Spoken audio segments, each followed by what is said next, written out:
Turning to the new market tax credit year in review, in February 2010, President Obama helped start the year with a call for a 2-year extension through 2011 of the new market tax credit. Such an extension, as our listeners know, was ultimately passed 10-plus months later, on December 16, 2010. The extension provided $3.5 billion for 2010 and $3.5 billion for 2011.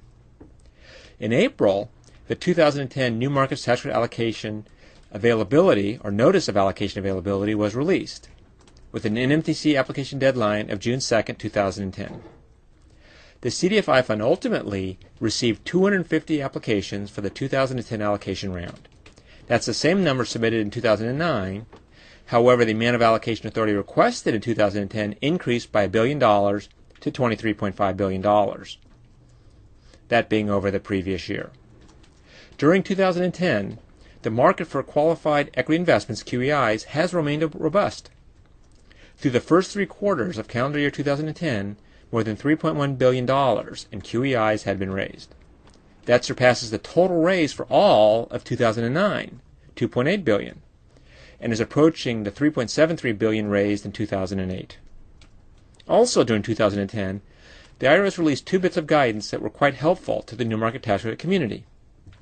First, they issued guidance on the leverage model, which clarified that recourse debt can be used to fund leverage debt made to the investor fund making a qualified equity investment. And then secondly, guidance clarified that the passive activity rules do not limit the ability of taxpayers to claim the new market tax credit. Now, unfortunately, the alternative minimum tax might and does limit the ability of individual taxpayers to use the new market tax credit. December 2010 saw both relief and disappointment to the new market tax credit community. Relief in that the new market tax credit was extended for 2010 and 2011, and disappointment in that the authorized amount was $3.5 billion versus the expected and hoped for $5 billion. There was also disappointment that the ability to offset the new market tax credit against the alternative minimum tax was not included in the final tax bill. And as I mentioned before, while the passive activity relief and clarification was issued by the IRS, since the new market tax credit cannot offset the alternative minimum tax, the ability of individuals to invest in the new market tax credits continues to be very limited. Now, looking ahead to 2011, in anticipation of an extension passing, Donna Gambrell had said in early December that the fund was prepared to make an award announcement in January 2011. Director Gambrell also foreshadowed a number of important steps that the CDFI fund is taking to enhance the new market tax credit program.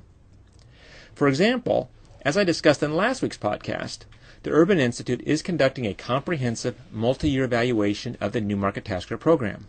In February of 2011, the Urban Institute will gather new market tax credit project data that supplements existing CDFI fund administration data. This data will include case-style data collection related to 80 sampled new market tax credit projects, a survey of representatives of 380 qualified active low-income community businesses, and a survey of 380 local community economic development officials.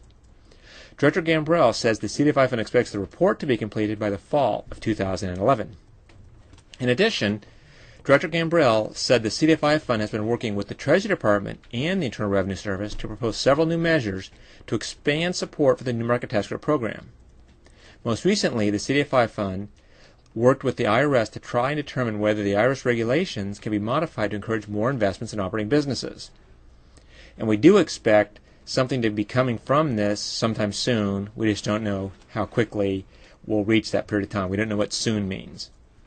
Director Gambrell noted that the process for reviewing and approving these measures is quite lengthy, and could only say that the process is underway and the CDFI fund is working very closely with the Internal Revenue Service and Treasury's Office of Tax Policy. So we'll find out how soon is soon. Treasury also continues its work on the targeted population and new market tax credit recapture regulations. Finally, we do not expect to get an update on the definition of low-income communities or redesignation of low-income communities based on the 2010 census results until 2012.